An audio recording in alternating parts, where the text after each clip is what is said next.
Hello friends, Shri गणेशाय नमः। आप सभी का हमारे यूट्यूब चैनल पे हार्दिक स्वागत है। आज हम आपको करवा चौथ की कथा, पूजा विधि, पूजा सामग्री, शुभ मुहूर्त और चंद्रोदय का समय और महत्व के बारे में बताएंगे। हिंदू धर्म में करवा चौथ के त्योहार का विशेष महत्व होता है। करवा चौथ के दिन सुहागिनें पति की लंबी आयु की कामना के लिए निर्जला व्रत रखती है। सुहागनों के लिए यह व्रत सबसे अहम माना जाता है। करवा चौथ का व्रत हर साल कार्तिक मास में कृष्ण पक्ष की चतुर्थी तिथि को रखा जाता है।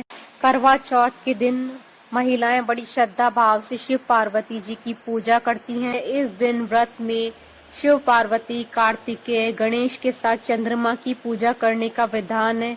यही नहीं, कुंवारी लड़कियां भी मनवांछित वर के लिए इस दिन व्रत रखती हैं। पंचांग के अनुसार इस बार करवा चौथ 4 नवंबर 2020 बुधवार के दिन है। करवा चौथ का व्रत सभी व्रतों में कठिन माना गया है। करवा चौथ का व्रत निर्जला व्रत की श्रेणी में आता है, यानी इस दिन सुहागिन स्त्रियां पूरे दिन अन्न और जल का त्याग कर इस व्रत को पूर्ण करती है। करवा चौथ का व्रत रात्रि में चंद्रमा के निकलने के बाद ही तोड़ा जाता है। इस दौरान चंद्रमा को जल चढ़ाया जाता है। करवा चौथ के पूजन के दौरान स्त्रियां छलनी से पति का चेहरा देखकर पति के हाथ से भोजन ग्रहण करती हैं। करवा चौथ का व्रत सूर्योदय से पहले शुरू होता है और चांद निकलने तक रखा जाता है। चांद के दर्शन के बाद ही व्रत खोलने का नियम है। शाम के समय चंद्रोदय से लगभग 1 घंटा पहले संपूर्ण शिव परिवार, शिव जी, पार्वती जी, नंदी जी, गणेश जी और कार्तिकेय जी की पूजा की जाती है और पूजा के समय व्रती को पूर्व की ओर मुख करके बैठना चाहिए। शुभ मुहूर्त चतुर्थी तिथि प्रारंभ होगी 4 नवंबर 2020 को सुबह 3:24 पर और चतुर्थी तिथि का समापन होगा 5 नवंबर को सुबह 5:14 पर।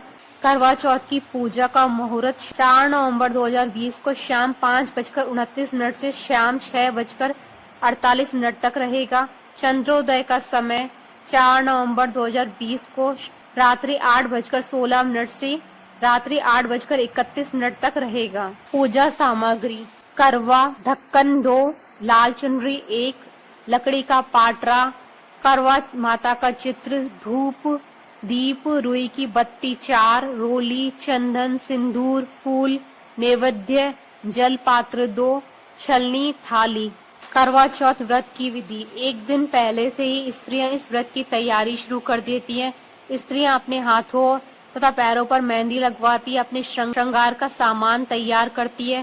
सास अपनी बहू को करवा चौथ के एक दिन पहले कपड़े, गहने, श्रृंगार का सामान, खाने का सामान, मिठाई, फल, सेवई, पूड़ी इत्यादि सरगी के रूप में देती है। करवा चौथ के दिन सूर्योदय से पहले उठकर नहा धोकर तैयार होकर स्त्रियां संकल्प करें। संकल्प के बाद सासू माँ के द्वारा दी गई सरगी खाएं। सरगी के बाद करवा चौथ का निर्जल व्रत शुरू हो जाता है। पूरे ही दिन मन ही मन गौरी, गणेश और शंकर जी का ध्यान करें। शाम को दुल्हन की तरह श्रृंगार करके करवा माता का चित्र बनाएं अथवा बाजार से खरीदकर चित्र पूजा स्थल के पास रखें। इस चित्र में करवा माता, शिव, पार्वती, गणेश जी तथा कार्तिकेय, 7 भाई, करवा भेजने वाली कुमारन, महावर लगाने वाली नाइन, वट वृक्ष व छलनी से चांद दिखाता हुआ भाई, अर्घ्य देती हुई बहन, चूड़ी पहनाने वाली मणिहारिन, 7 भाइयों की इकलौती बहन, सूर्य, चंद्रमा तथा सुहाग की अनेक वस्तुएं बनाएं। प्रचलन के अनुसार ये सारे चित्र दीवार पर गेरू पोत कर पिसे हुए चावल के गोल से बनाया जाता है। इसके बाद मिट्टी से गौरी गणेश बनाएं। एक पटरे पर माँ गौरी के गोद में गणेश जी के स्वरूप को स्थापित करें। कलश या पात्र में जल भर कर रखें। करवे में भी जल भर कर रखें। बायना देने के लिए करवे में गेहूं तथा ढक्कन में चीनी का बूरा भर दें। करवे पर स्वास्तिक बनाएं। इसमें कुछ पैसे अथवा सासू माँ के लिए उपहार रखें। एक थाली में छलनी, दीपक, 4 बत्ती वाली, सिंदूर, फूल, नैवेद्य रखें। माता गौरी को लाल चुनरी पहनाएं। सुहाग की वस्तुएं अर्पित करें।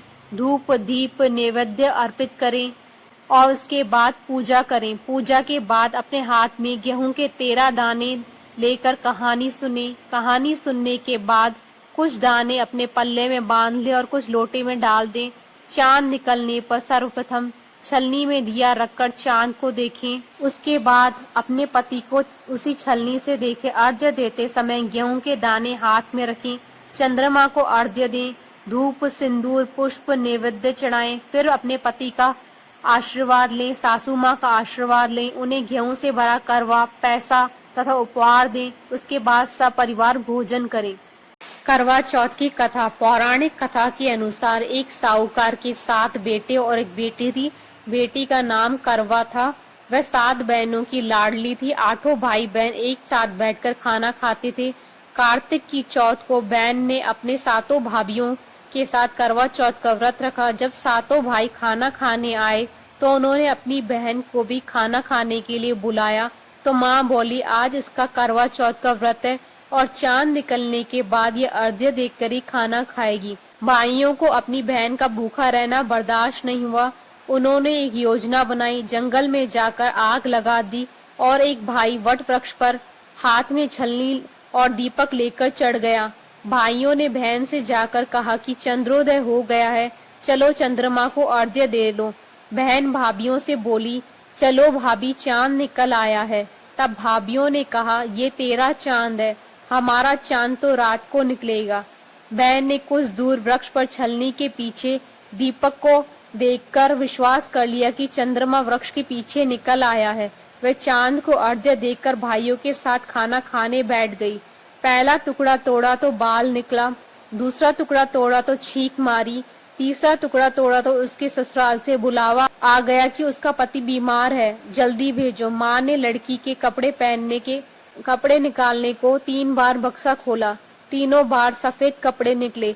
तब माँ ने वही कपड़े पहनाकर ससुराल भेज दिया।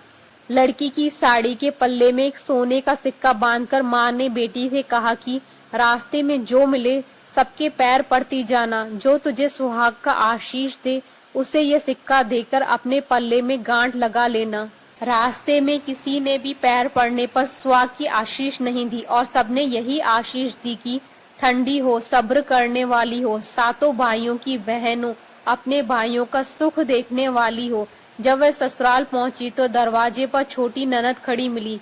बहन उसके पैर पड़ी तो ननद बोली, सौभाग्यवती हो, 7 बेटों की माँ हो, मेरे भाई को सुख देने वाली हो। यह आशीष सुनकर उसने सोने का सिक्का ननद को दे दिया और अपने पल्ले में गांठ लगा लिया। अंदर गई तो उसे सासू जी ने कहा कि ऊपर कोठरी है, वहां जाकर बैठ जाओ। जब वह ऊपर गई तो उसने जाकर देखा कि उसका पति मर चुका है। अपने पति के मृत शरीर को देखकर वह रोने लगी और करवा चौथ के व्रत के दौरान अपनी किसी भूल के लिए खुद को दोषी ठहराने लगी। वह विलाप करने लगी।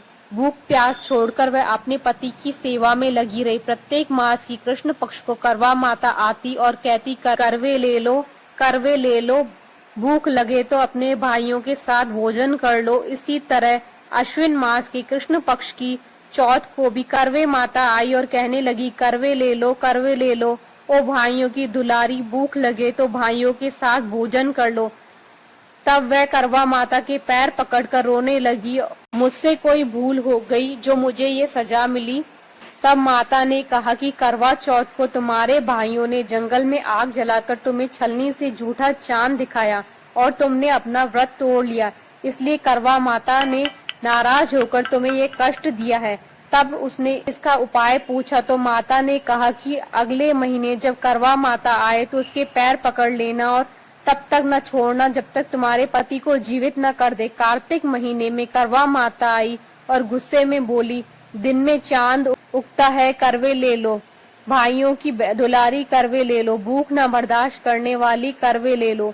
वह करवे माता के पैर पकड़कर बैठ गई और विलाप करने लगी, हे करवा माता, मेरी भूल को क्षमा कीजिए, मेरे स्वाद को जीवित कर दीजिए। मुझसे अनजाने में जो यह व्रत दूषित हो गया है उसके लिए मुझे क्षमा कर दीजिए, मेरा सुहाग लौटा दीजिए। उसे इस तरह रोते हुए देखकर करवा माता को उस पर दया आ गई। करवा माता ने उसे अपने आंखों से काजल, नाखूनों से मेहंदी, मांग से सिंदूर और करवे दिए। माता की कृपा से उसका पति जीवित हो गया और वह बोला, मैं बहुत सोया। वह बोली, सोए नहीं, 12 महीने हो गए हैं आपकी सेवा करते करते। कार्तिक की चौथ माता ने सुहाग दिया है।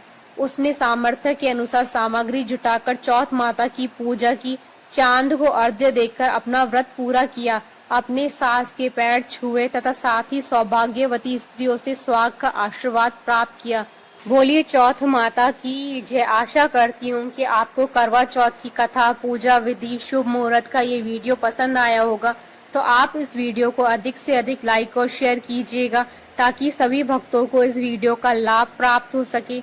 आप हमारे चैनल को सब्सक्राइब जरूर कीजिएगा अगर अब तक नहीं किया है तो, ताकि आप और हम कनेक्टेड रहें।